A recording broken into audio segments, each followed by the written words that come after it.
सभी को नमस्कार। मैं सुनीता कुमारी, सहायक आचार्य हिंदी, राजकीय महिला महाविद्यालय झुंझुनू। पिछले वीडियो में हमने निर्मल वर्मा का परिचय एवं परिंदे कहानी की मूल भावना के बारे में पढ़ा था। आज के वीडियो में हम परिंदे कहानी की तात्विक समीक्षा करेंगे। कहानी की तात्विक समीक्षा के लिए उसके तत्वों के बारे में हम पढ़ेंगे। उसके तत्व होते हैं कथा वस्तु, पात्र और चरित्र चित्रण, कथोपकथन, देश काल और वातावरण, भाषा और शैली और उद्देश्य। हम सबसे पहले परिंदे कहानी का पहला तत्व कथा वस्तु के बारे में पढ़ेंगे।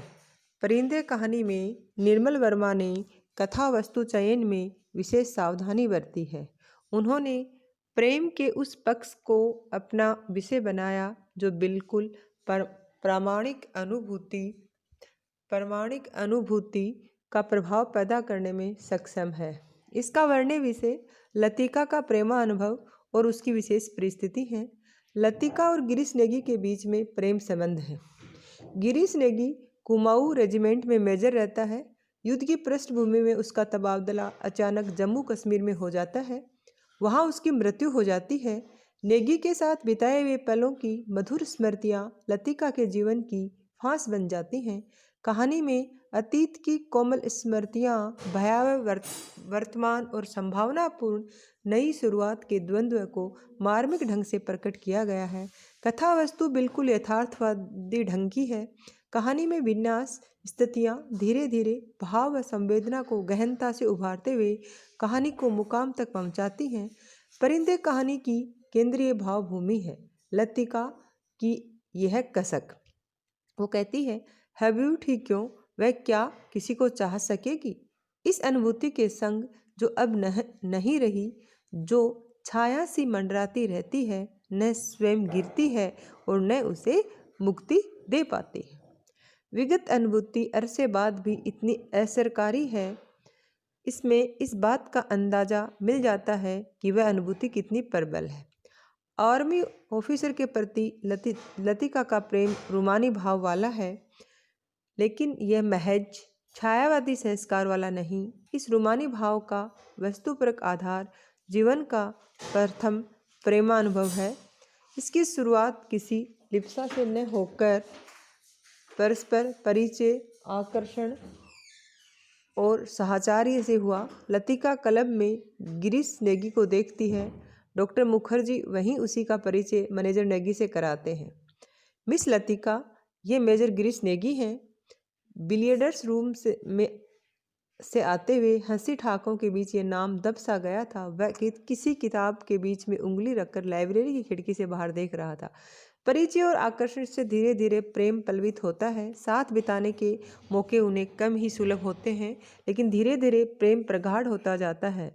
प्रेम की प्रगाढ़ता की सजीव अनुभूति कहानीकार ने कुशलता से मिलने के एक दो मौक़ों के चित्रण द्वारा ही करा दिया है। उसके बालों में गिरीश का हाथ उलझ रहा है, फूल कहीं टिक नहीं पाता।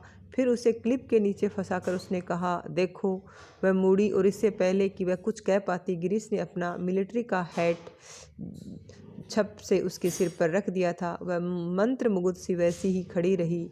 उसके सिर पर गिरीश का हैट है, माथे पर छोटी सी बिंदी है, बिंदी पर उड़ते बाल हैं। गिरीश ने उस बिंदी को अपने होठों से छुआ और उसने उसके नंगे सिर को अपने दोनों हाथों में समेट लिया।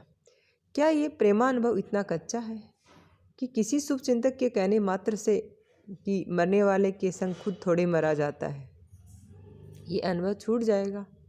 ये गंभीर प्रेमानुभव ही क्या जो प्रेम के एक आश्रय के हटते ही चट नया आश्रय अपना ले। गणानंद बोल के गए हैं, सुझा गए हैं, वियोग ही प्रेम की कसौटी है और यहाँ तो चिर वियोग है। जाने वाला मीठी यादें देकर जा चुका, उसके जाने के बाद उसकी यादें अपना मीठापन खो रही हैं और असरदार अरसा बीतते हुए जहर बनकर लतिका के जीवन को ग्रास रही हैं। लतिका के लिए उसके प्रेमानुभव की वास्तविक महत्व की जानकारी कहानी के एक अन्य प्रसंग में मिलती है। स्कूल में अफवाह है कि उसकी छात्रा जूली का किसी आर्मी ऑफिसर के साथ अफेयर है। वह जूली को भेजी गई चिट्ठी पकड़ लेती है, लेकिन उसका अपना प्रेमानुभव उसे इस ढंग से विचार के लिए विवश करता है। वो कहती है, शायद कौन जाने, शायद जूली का ये प्रथम परिचय हो उस अनुभूति से जिसे कोई भी लड़की बड़े चाव से संजोकर संभाल कर अपने में छिपाए रहती है। एक अनिर्वचनीय सुख जो पीड़ा के लिए है, पीड़ा और सुख को डुबोती हुई उमड़ते जवर की खुमारी जो दोनों को अपने में समा लेती है, एक दर्द जो आनंद से उपजा और पीड़ा देता है। पीड़ा और दर्द का ऐसा अनुभव किसी दर्शन विशेष के मत से आयात नहीं है, यह अनुभव संवेदनापूर्ण जीवन से उपजा है। इस तरह की अनुभूति ही लतिका को अपने अभाव का बदला जूली से न लेने के लिए प्रेरित करती है। अंत में वह जूली की उस चिट्ठी को उसके सोते हुए तकिए के नीचे दबा देती है। गिरीश नेगी की मृत्यु हो चुकी, लतिका के जीवन में अब उसकी वापसी नहीं हो सकती। नेगी की मृत्यु ने लतिका की सारी खुशियों का अपहरण कर लिया। पुरानी मधुर अनुभूतियां स्मृति में ताह कर बैठी हुई है। हम मृत व्यक्ति के लिए वाकई कुछ नहीं कर सकते। हम अपने आनंद और पीड़ा के लिए उसे अपनी स्मृतियों में जिंदा रख सकते हैं। हम अपने आनंद और पीड़ा के लिए उसे अपनी स्मृतियों में जिंदा रख सकते हैं। स्मृति संवेदनशीलता पर निर्भर करती है, लेकिन सवाल है कि स्मृति की गांठ के सहारे जीवन गुजार देना क्या वाकई मृतक के लिए कोई मायने नहीं रखता? क्या ये संबंधों को एक गरिमा प्रदान नहीं करता? क्या अपनी त्रासदी में ही मानव नियति के विराट प्रश्न का उत्तर नहीं बन पाता? कहानी का एक चरित्र doctor Mukherjee let the dead die कहकर इस त्रासदी से उबरने का रास्ता सुझाते हैं, स्मृतियों के बोझ को ठिकाने लगाने का उपाय बताते हैं। लेकिन ऐसी स्मृतियों में पीछा छुड़ा पाना सरल थोड़े ही होता है। फिर यदि स्मृतियों को किनारे कर दिया जाए तो फिर जीवन बिल्कुल बेरंग हो जाएगा। बीतता हुआ समय भी कभी कभी पुराने जख्म के लिए मरहम का काम करता रहता है। स्मृतियाँ धुंधली होने लगती हैं। ज़्यादातर लोग जख्म भर जाने देते हैं। कोई बार बार हरा कर लेता है और बार बार भरने और हरा होने के क्रम में पीड़ा की तवरा जरूर स्थिर पड़ जाती है। अब वैसा दर्द नहीं होता, सिर्फ उसको याद करती है जो पहले कभी होता था। तब उसने अपने पर ग्लानि होती है। वह फिर जानबूझकर उस घाव को कुरेदती है जो भरता जा रहा है, खुद अब खुद उसकी कोशिशों के बावजूद भरता जा रहा है। इसके बावजूद लतिका अपने लिए चारों ओर न कोई एग्जिट पाती है। उसमें मुक्ति की कामना का बीज तो अंकुरित होता है, मुक्ति नहीं मिल पाती है। कहानी में आवश्यकता के अनुरूप घटनाओं की भी योजना की गई है। पृष्ठभूमि लड़कियों के लिए क्रिश्चियन कॉन्वेंट स्कूल की है। ऐसे समय में कहानी को उठाया गया है जब छुट्टी शुरू होने वाली है। लतिका के जीवन की रिक्तता की छाया उसके कामकाज के तौर तरीकों पर भी दिखाई पड़ती है। हमेशा अपने में डूबी रहना, जरूरी बातों को भूल जाना, जरूरी कार्यों में भी टाल मटोल करना आदि स्थिति उसके विडंबनापूर्ण जीवन को भली भांति व्यक्त करते हैं। वह अपना सारा काम बेमन और उत्साहहीन ढंग से करती है। जीवन के प्रति उसकी कीन कर्तव्य विमूढ़ता इस कथन में व्यक्त होती है, डॉक्टर साहब, कुछ होने के बावजूद वह क्या चीज़ है जो हमें चलाए चलती है। हम सकते हैं तो भी अपने रेले में घसीट ले जाती है। इस तरह हमने परिंदे कहानी की कथा वस्तु के बारे में पढ़ लिया है। अब हम परिंदे कहानी के चरित्र चित्रण के बारे में पढ़ेंगे कि इसमें कौन कौन से पात्र हैं और उनका चरित्र चित्रण कैसा है। परिंदे कहानी के 3 चरित्र बेहद महत्वपूर्ण हैं। ये चरित्र हैं लतिका, डॉक्टर मुखर्जी और मिस्टर हाइब्रिड। लतिका परिंदे की केंद्रीय पात्र है। निर्मल अपने चरित्रों के सफल निरूपण के लिए उन्हें विशेष परिस्थिति में डालते हैं। लतिका पहाड़ी कस्बे में स्थित कॉन्वेंट स्कूल में टीचर है। वह स्कूल के छात्रावास में ही रहती है। उस पर बतौर वार्डन छात्राओं में देख रेख की जिम्मेदारी है। हॉस्टल चेकिंग के लिए निकलने से ही कहानी की शुरुआत होती है। लतिका भावुक है किंतु स्वचेतन चरित्र है। उसकी भावुकता उसे गिरीश नेगी की मधुर स्मृतियों से चिपकाए रखती है। उस चेतनता व्यक्तिवादी ढंग से उसने अपनी स्थिति और अपने भविष्य पर चिंतन मनन के लिए विवश करती है। स्वचेतनता और भावुकता की खींचतान कहानी में तनाव का रूप ले लेती है। यही वजह है कि ह्यूब्रिट के प्रेम प्रस्ताव पर वह न तो कोई प्रतिक्रिया देती है और न ही उसकी गलतफहमी दूर करने की कोशिश करती है। उसे खुशी मिलती है कि अब वैसा दर्द नहीं होता, सिर्फ उसको याद करती है जो पहले कभी होता था। तब उसे अपने पर ग्लानि होती है फिर वह जानबूझकर उस घाव को कुरेदती है जो भरता जा रहा है, खुद अब खुद उसकी कोशिशों के बावजूद भरता जा रहा है। ऐसी अनुभूतियां नई कहानी से पहले अनुपलब्ध है। लतिका अनुभूति सजग चरित्र भी है। वह पढ़ी लिखी सुशिक्षित युवती है। उसकी अनुभूतियां ही उसके अलगाव बोध का कारण है। वह परिंदों को पहाड़ों का सुनसान निर्भरता से परे उन विभिन्न शहरों की ओर जाते हुए देखती है और सोचती है जहां वह शायद कभी नए नहीं जाएगी। प्रेम के आश्रय के अभाव में उसका जीवन सिमट गया। हर साल एलाइव द स्नोफॉल कहकर वह अपनी छात्राओं की जिज्ञासा को बहला देती है। हैब्रूट के पूछने पर लतिका अपनी छुट्टियों के कार्यक्रम को इस ढंग से बताती है कि वह खौफनाक ढंग का एक रस जीवन मालूम होता है। इसे सुनकर हैब्रूट उसकी ओर आतंकित भयाकुल दृष्टि से देखने लगता है। अब हम कहानी का दूसरा पात्र डॉक्टर मुखर्जी के चरित्र चित्रण के बारे में पढ़ेंगे। परिंदे कहानी में डॉक्टर मुखर्जी सच्चे अर्थों में उस भावबोध के वाहक हैं जिसे हम आधुनिक भावबोध समझते हैं। जीवन का कड़ा अनुभव डॉक्टर को परिपक्व तथा व्यवहारिक बना देता है। वह बर्मा के रहने वाले थे। वह बर्मा पर जापान का हमला होने के बाद पहाड़ी कस्बे में आकर बस गए थे। वहां से आते वक्त रास्ते में उनकी पत्नी की मौत हो गई। आधुनिक व्यक्तिवादी चरित्र होने के कारण वह व्यक्तिगत जीवन के बारे में चर्चा करना पसंद नहीं करते हैं, लेकिन लतिका का अलगाव बोध वाला जीवन इन्हें भी झकझोर कर रख देता है। कहानी में यही चरित्र लतिका को एक नई शुरुआत करने के लिए प्रेरित करता है। इस चरित्र के संदर्भ में नामवर जी की टिप्पणी है। डॉक्टर स्वयं दुखी है किंतु अपने दुख के प्रति अनासक्त सा है।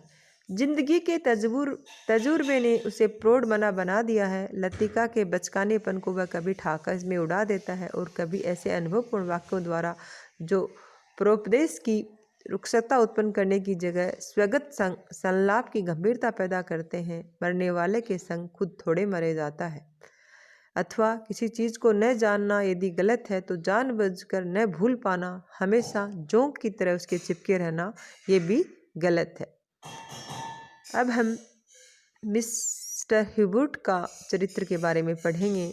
मिस्टर हैब्रूट कैम्ब्रिज कॉन्वेंट स्कूल में संगीत के टीचर हैं।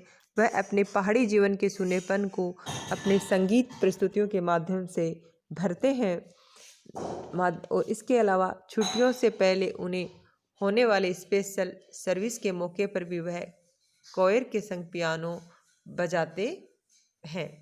वह लतिका के प्रति आकर्षित हैं, उसे प्रेम पत्र भेजते हैं। इसी प्रेम पत्र की पृष्ठभूमि में लतिका के जीवन की त्रासदी उजागर होती है। वो गंभीर रूप से बीमार रहते हैं। डॉक्टर को उसे तपेदिक होने का संदेह है।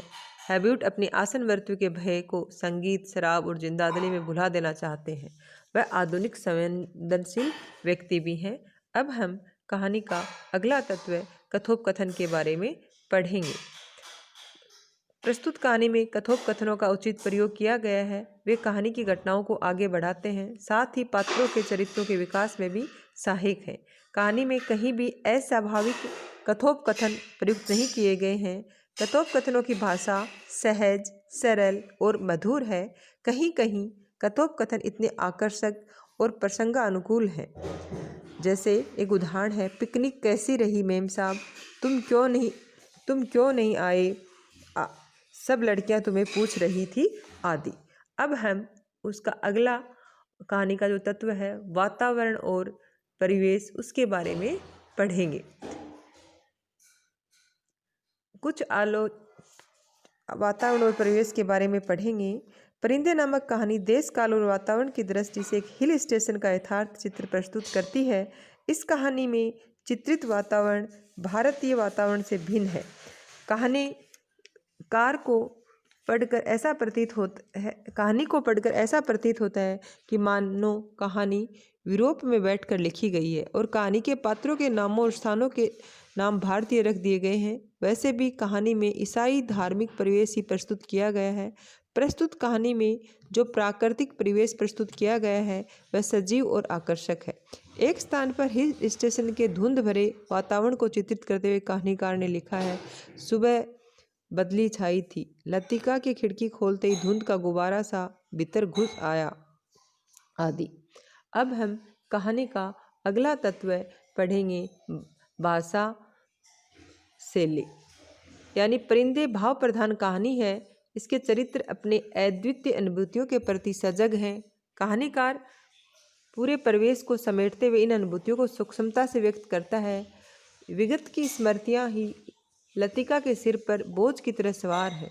लेखक इस ढंग से व्यक्त करता है, उसने आंखें मूंद ली, उसे लगा कि जैसे उसकी टांगें बांस की लकड़ियों की तरह उसके शरीर से बंधी हैं, जिसकी गांठें धीरे धीरे खुलती जा रही हैं। सिर की चकराहट अभी मिटी नहीं, मगर अब जैसे वह भीतर न होकर बाहर फैली हुई धुंध का हिस्सा बन गई थी। अब हम कहानी का अगला जो तत्व है भाषा, जैसे निर्मल वर्मा की नई भाषा विकसित करने में सबसे ज़्यादा सहारे जाते हैं। परिंदे कहानी की भाषा हिंदी कहानी की प्रचलित भाषा से अलग है। परिंदे में भाषा की सृजनात्मक क्षमता का कुशलतम उपयोग हुआ है। भाषा की सृजनात्मकता की शक्ति से निर्मल वर्मा कई नवीन अनुभूतियों को रचने और महसूस कराने में सफल हुए हैं। चैंपल में पियानो बजाते बजाते हाइब्रिड संगीत जैसे अमूर्त विधा का एक हद तक मूर्त अनुभव करता है। उसे अनुभव को व्यक्त करते हुए उसे मृत्यु जैसा ठोस यथार्थ जोड़कर देखता है। परिंदे कहानी की भाषा में सांकेतिकता का भी खूब प्रयोग हुआ है। सांकेतिकता अभिव्यक्ति की क्षमता को धारदार बनाती है। कहानी में कई जगह कथनों को अधूरा छोड़ दिया गया है। ये अधूरे कथन प्रभाव में और अर्थ व्याप्ति में पूरे कथनों से जोरदार साबित होते हैं। निश्चित रूप से परिंदे कहानी और इसके कहानीकार का गद्य साहित्य साधना का उत्कृष्ट नमूना एवं हिंदी साहित्य की अनमोल उपलब्धि है। अब हम कहानी का अंतिम तत्व उद्देश्य के बारे में पढ़ेंगे। परिंदे कहानी का उद्देश्य आधुनिक जीवन में व्याप्त अकेलेपन, उदासी, निराशा और प्रेम की असफलता को चित्रित करना है। लेखक ने लतिका के और ह्यूबर्ट और डॉक्टर मुखर्जी के माध्यम से अपने उद्देश्य को सफलतापूर्वक प्रस्तुत किया है। इस कहानी का प्रत्येक पात्र अकेलेपन की पीड़ा से त्रस्त है। वह अनेक लोगों की भीड़ से घिरा हुआ है, परंतु फिर भी मानसिक स्तर पर स्वयं को अकेला अनुभव करता है। लतिका के अकेलेपन को इन पंक्तियों में देखा जा सकता है। वह इन कामों से उबती नहीं, धीरे धीरे सब निपटते जाते हैं। कोई गलती इधर उधर रह जाती है सो बाद में सुधर जाती है। इस प्रकार प्रस्तुत कहानी में लेखक ने डॉक्टर मुखर्जी, मिस्टर ह्यूबर्ट के माध्यम से मानव जीवन के उस महत्वपूर्ण प्रश्न को उठाया है जिसमें हर व्यक्ति ये सोचने के लिए विवश हो जाता है कि हम कहाँ जाएंगे। यही प्रश्न सारी कहानी में छाया हुआ है।